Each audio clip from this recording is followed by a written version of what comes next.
గెస్టుల సంఘం యొక్క కార్యవర్గ సమావేశం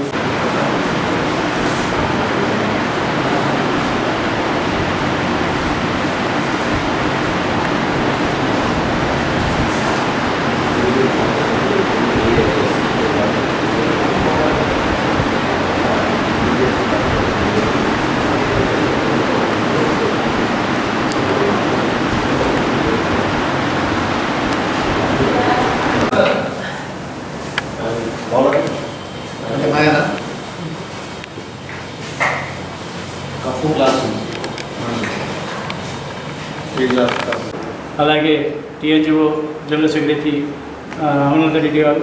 తర్వాత ముఖ్యంగా ఈరోజు ప్రత్యేకత ఏంటంటే మన సత్యన్న గారు రాష్ట్ర టీజీఓ ప్రధాన కార్యదర్శిగా, జేఏసీ స్టేట్ సెక్రటరీ జనరల్గా విధులు నిర్వహిస్తూ మన జగిత్యాలలో ఎక్సైజ్ కమిషనర్గా కూడా వారు బాధ్యతలు నిర్వహిస్తున్నారు.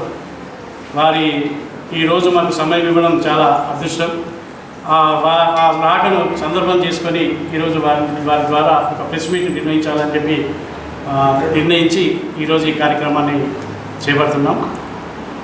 దీనికి వారు విచ్చేసినందుకు వారికి ప్రత్యేకంగా కృతజ్ఞతలు తెలియజేస్తూ జేఏసీ పక్షాన, టీజీఓ పక్షాన మేము తీసుకున్న నిర్ణయాలు మరియు జరుగుతున్నటువంటి అంశాల విషయంలో కూడా పూర్తిగా వారు క్లుప్తంగా వివరిస్తారని చెప్పి తెలియజేస్తూ ఇప్పుడు మన జేఏసీ చైర్మన్ మరి మనందరికీ తెలుసు, ఈరోజు ఉద్యోగ సంఘాలుగా మనందరం వేరువేరుగా ఉన్నాం. మనందరి సమస్యలు ఒక్కటే అయినప్పుడు మరి కలిసి మనం కొట్లాడదామనే ఉద్దేశంతో రాష్ట్ర జేఏసీ చైర్మన్ మారం జగదీశ్వరన్న గారు మరియు సెక్రటరీ జనరల్ ఏలూరు సీనన్న గారి ఆధ్వర్యంలో 206 సంఘాలతోని జేఏసీ ఏర్పాటు చేసుకొని మరి సమస్యల పరిష్కారంతో ప్రభుత్వంతో చర్చలు జరుపుతూ అవసరం ఉన్న పక్షంలో ఉద్యమానికైనా మరి మా సమస్యల పరిష్కారానికి మేము దేనికి వెనుకాడమని కార్యాచరణ కూడా ఇస్తూ మరి మంత్రులతో, ఐఏఎస్ అధికారులతో చర్చలు జరుపుతూ ఒక్కొక్కటిగా మన సమస్యలన్నీ పరిష్కారం చేసుకోవడం జరుగుతుంది.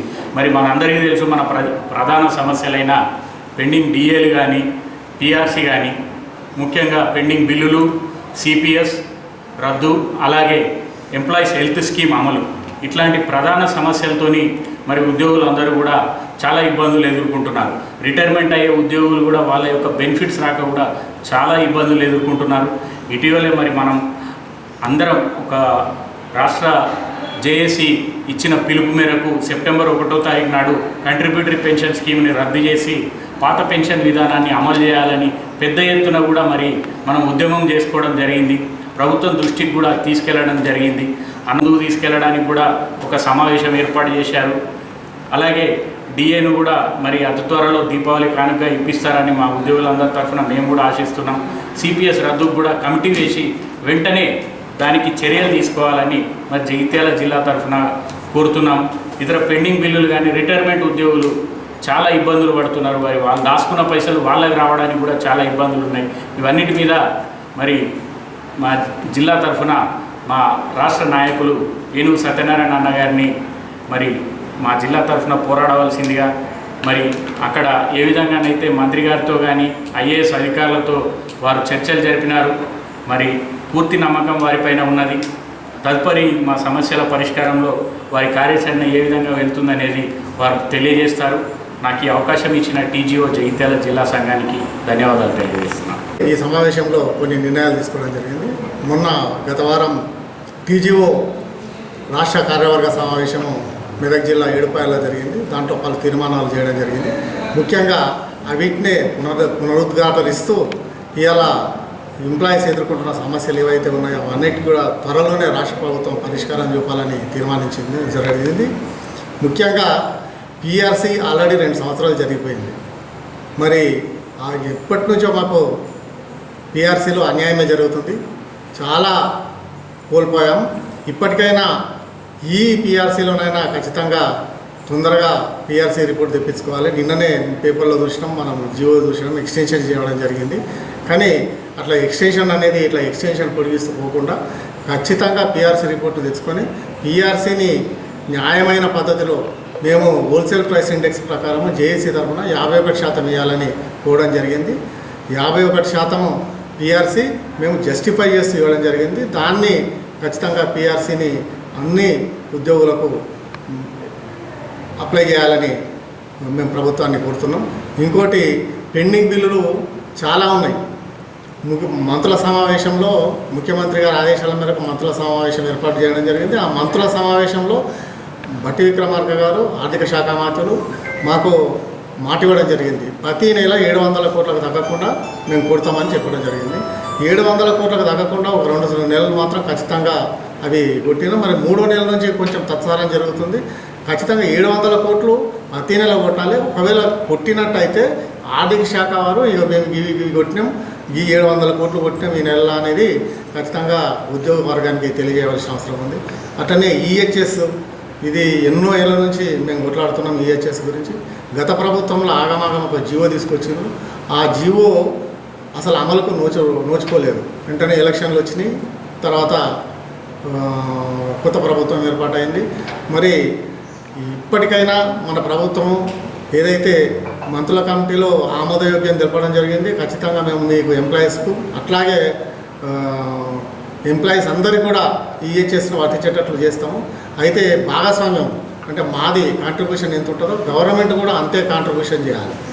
సపోజ్ ఒక ఉద్యోగి 1000 రూపాయలు కాంట్రిబ్యూషన్ ఇస్తే గవర్నమెంట్ కూడా అదే రోజు 1000 రూపాయలు కాంట్రిబ్యూషన్ చేసి ఆ కాంట్రిబ్యూషన్ తోటి ఒక నిధిని ఏర్పాటు చేసి ఆ నిధితోటి అటు ఆఫీసర్లు ఇటు ఉద్యోగ సంఘాల నాయకులు కలిసి ఒక ట్రస్ట్గా ఏర్పడడం జరుగుతుంది. క్యాప్లెస్ అంటే లిమిట్ లేకుండా, ఇంత అనే లిమిట్ లేకుండా ఖచ్చితంగా ఈహెచ్ఎస్ కార్డులను ఈహెచ్ఎస్ను అన్ని ప్రభుత్వ మరియు ప్రైవేటు కార్పొరేట్ హాస్పిటళ్ళల్లో అమలయ్యేటట్లు ప్రభుత్వం చర్య తీసుకోవాలని మేము కోరుతున్నాం. అట్లాగే సిపిఎస్ దాని మీద కాంగ్రెస్ గవర్నమెంట్ మేనిఫెస్టోలను పెట్టడం జరిగింది. కాబట్టి సిపిఎస్ను రద్దు చేసి ఓపీఎస్ను తీసుకురావాలి. 317 మీద ఒక జీవో గవర్నమెంట్ ఇచ్చింది. ఆ జీవోల ఆప్షన్లు తొందరగా ఇచ్చి ఆ డిప్యుటేషన్ పద్ధతి ఏదైతే ఉందో ఆ డిప్యుటేషన్ పద్ధతిని తీసుకుంటామని అన్నారో వాటిని త్వరితగతంగా పూర్తి చేయాలని మేము గవర్నమెంట్ కోరుతున్నాం. ఇప్పటికీ కొన్ని వెహికల్ బిల్స్ రావడం లేదు ఆఫీసర్లకు. ఆ వెహికల్ బిల్స్ రాకపోతే సొంతంగా డబ్బులు పెట్టుకొని సొంతంగా డ్రైవర్ను పెట్టుకొని ఇవన్నిటినీ ఒక ఆఫీసర్ చేస్తున్నాడు. కాబట్టి బిల్లులు రాకపోతే చాలా ఇబ్బంది జరుగుతుంది. కాబట్టి ఖచ్చితంగా పెండింగ్ వెహికల్ బిల్స్ ఏవైతే ఉన్నాయో వాటిని రిలీజ్ చేయాలి. మళ్ళీ అంతేకాకుండా ఇది చాలా ఎప్పటి నుంచో ఉన్నటువంటి 34,000 33,000 ఇవ్వడం జరుగుతుంది. ఇది 20 సంవత్సరాల కింద చేసింది. కానీ ఇది 50,000కు పెంచాలి. వెహికల్ అలవెన్స్ ఏదైతే ఉందో 50,000 వెహికల్ బిల్ 50,000కు పెంచాలని మేము ప్రభుత్వాన్ని డిమాండ్ చేస్తున్నాం. అట్లాగే 5 డిఏలు పెండింగ్లు ఉన్నాయి. 5 డిఏలకి వెళ్ళి 6 నెలల తర్వాత ఒక డిఏ ఇస్తామన్నారు. కానీ ఇప్పుడు దీపావళి వస్తుంది కాబట్టి ఖచ్చితంగా దీపావళి కానుకగా ప్రభుత్వం ఒక డిఏను రిలీజ్ చేయాలని మేము ప్రభుత్వాన్ని డిమాండ్ చేస్తున్నాం. కొన్ని 17 డిమాండ్లతోటి జేఏసీ తరఫున ఇవాళ జేఏసీ తరఫున మా జేఏసీ చైర్మన్ మా అన్న మారం జగదీశ్వర్ గారు, మళ్ళీ సెక్రటరీ జనరల్ ఎర్రు శ్రీనివాసరావు గారు 206 సంఘాలతోటి ఒక జేఏసీ ఏర్పాటు చేయడం జరిగింది. జేఏసీ మొత్తంగా ఒక సంఘం 2 సంఘాలు కాకుండా ఆల్ ఎంప్లాయీస్ 15 లక్షల మంది ఉద్యోగులతో కూడినటువంటి ఈ జేఏసీ ఏదైతే ఉన్నదో ఆ జేఏసీ ప్రభుత్వంతో చర్చలు జరుపుతుంది. దీనికి మారం జగదీష్ అన్న chairman, Eluru Srinivasarao secretary general, వారి ఆధ్వర్యంలో వాళ్ళు నిర్ణయాలు తీసుకోవడం జరిగింది. 57 కోరికలతోటి మేము ప్రభుత్వానికి మంత్రుల కమిటీకి చెప్పడం జరిగింది. అయితే దాంట్లో కొన్ని పరిష్కారమైనవి. జాయింట్ స్టాఫ్ కౌన్సిల్ కావచ్చు, తర్వాత 12.5% ఏదైతే సెక్రటరియట్కు హెచ్ఓడీల నుంచి తీసుకోవడం జరుగుతుందో అది కావచ్చు, ప్రమోషన్లు కావచ్చు, ఇంకా చాలా నర్సింగ్ డైరెక్టరేట్ కావచ్చు, ఇవన్నీ కూడా పరిష్కారం చేసినందుకు గవర్నమెంట్కు కృతజ్ఞతలు తెలుపుతూనే పైన నేను ఏదైతే చెప్పినో అవన్నీ డిమాండ్లను ప్రభుత్వం తీర్చాలని యావత్ జేఏసీ తరఫున మరియు టీజీఓ తరఫున మేము ప్రభుత్వాన్ని కోరుతున్నాం. జై తెలంగాణ.